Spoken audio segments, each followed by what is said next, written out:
Eh bien, bonjour à toutes et tous. Je vous présente cette fois-ci une vidéo, puisque j'ai fait une vidéo sur les diètes, je ne peux pas, pas m'empêcher de faire une vidéo sur les jeûnes. Alors, qu'est-ce que c'est qu'un jeûne? Qu'est-ce que c'est que jeûner? Alors, il faut bien s'entendre sur ce que c'est que jeûner. Le jeûne véritable, on ne consomme rien de nutritif. Et la seule chose que l'on consomme, c'est de l'eau, uniquement. De l'eau peu minéralisée pour ne pas fatiguer les reins. On verra l'utilité parce que le jeûne va stimuler l'élimination rénale.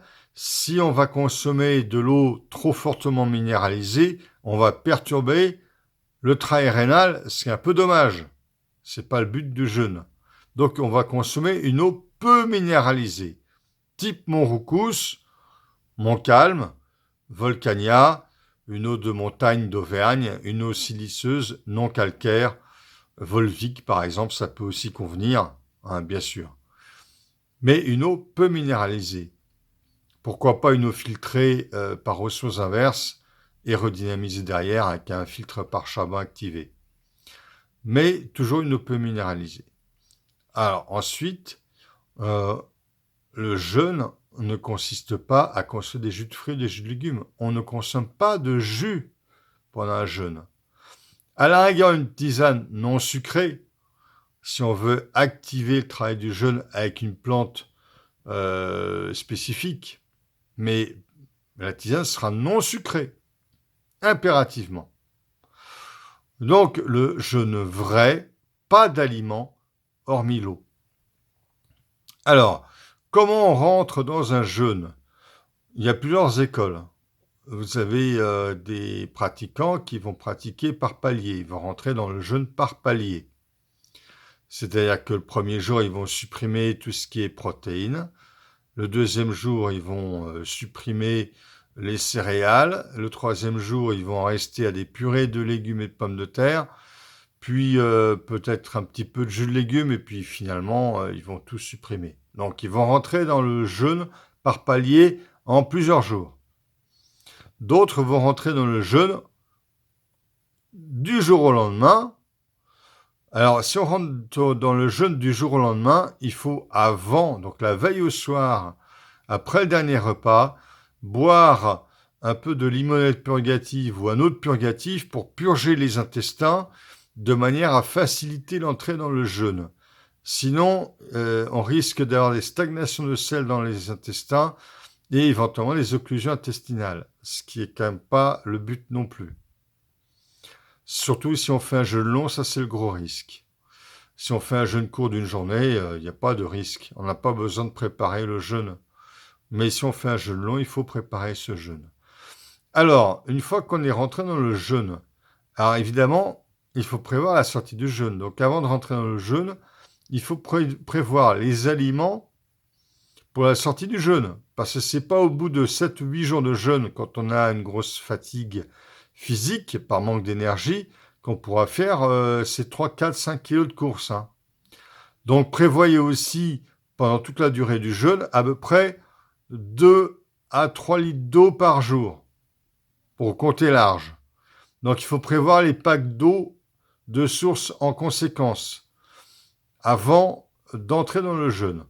Donc une fois que vous avez prévu tout ça, vous entrez dans le jeûne, et vous avez pratiqué le jeûne.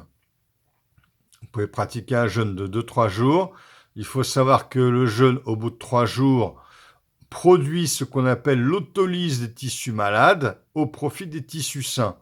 C'est un rajeunissement des tissus sains ou des tissus en général parce que les tissus malades vont être autolysés, c'est-à-dire les cellules malades vont être détruites par notre immunité.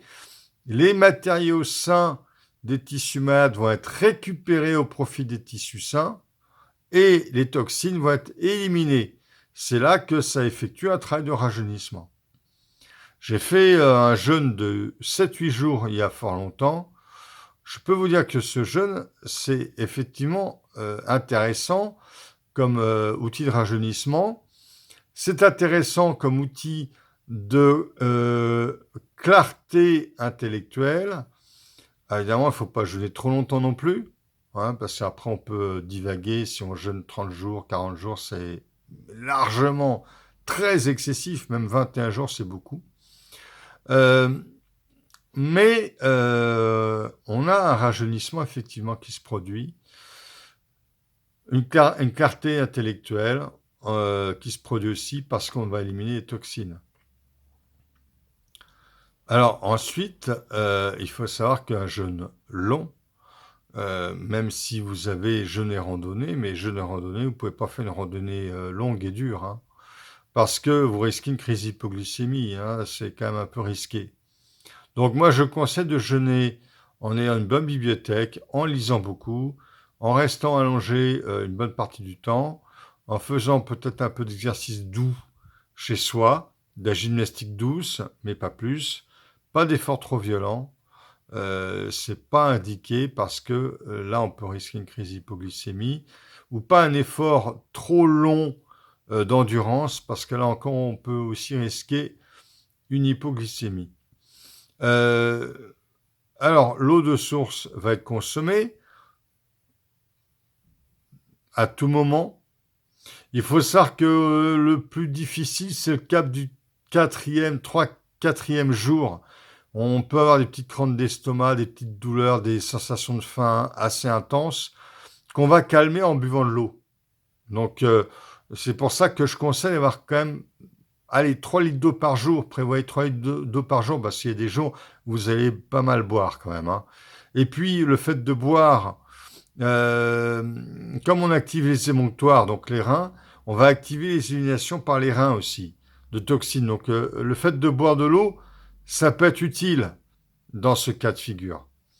Alors ensuite, une fois qu'on a fini le jeûne, si on a fait un jeûne de plus de 3 jours, il faut sortir du jeûne par palier. Il n'est pas question au bout de 7 jours, 8 jours, de reconsommer un gros plat de pâtes. On va sortir du jeûne par palier. Le premier jour, soupe de légumes et pommes de terre. Le deuxième jour, purée de légumes et pommes de terre avec un petit peu de protéines mélangées dedans. Ça peut être un peu de viande, un peu de poisson, un œuf battu dedans, par exemple, hein. Ensuite, on va réintroduire au troisième, quatrième jour les céréales. On va rétablir les fruits crus entre les repas au cinquième, sixième jour sous forme de jus. Et les crudités et les fruits crus, les crudités au repas et les fruits crus entre les repas seront introduits au sixième, septième jour, c'est vers la fin. Donc là, on sort par palier du jeûne. Évidemment, on ne va pas reprendre les mauvaises habitudes quand on sort du jeûne. On va essayer de faire un réglage alimentaire en naturopathie. Voilà donc pour le jeûne. Cette technique très intéressante ne peut pas être utilisée par tout le monde. Attention, pas aux adolescents en pleine croissance, pas aux enfants en pleine croissance, pas aux bébés, pas aux femmes enceintes, pas aux gens dénutris, pas aux personnes qui sont carencées de quelque manière que ce soit. Le jeûne doit être proposé à quelqu'un pour qui c'est adapté, à quelqu'un qui a une maladie de surintoxination, de surcharge, hein, d'intoxination, pas de carence. Voilà, donc pour les jeûnes, la technique est intéressante. Vous pouvez vous reporter aux diètes pour l'explication de l'action physiologique des jeûnes. Il faut savoir que le professeur Walter Longo, en Californie, a démontré que des jeûnes courts pouvaient être utiles pour les patients ayant un cancer, en complément d'une chimiothérapie classique. Donc, vous voyez, la technique du jeûne qui était enseignée depuis fort longtemps par les naturopathes et bien avant même par Hippocrate, et qui a été dénigrée par la médecine classique, en réalité, on s'aperçoit que la technique du jeûne a une grande utilité en termes de bien-être et même de santé. Eh bien, je vous souhaite une bonne journée, et puis si vous voulez pratiquer le jeûne, le plus simple, un jeûne de 1 à 3 jours, ça, beaucoup de gens peuvent le faire sans risque particulier. Des jeûnes au-delà de 3 jours, là, il faut quand même être un peu plus prudent. Faire un suivi par un médecin d'une part et prendre conseil auprès d'un naturopathe d'autre part. À très bientôt.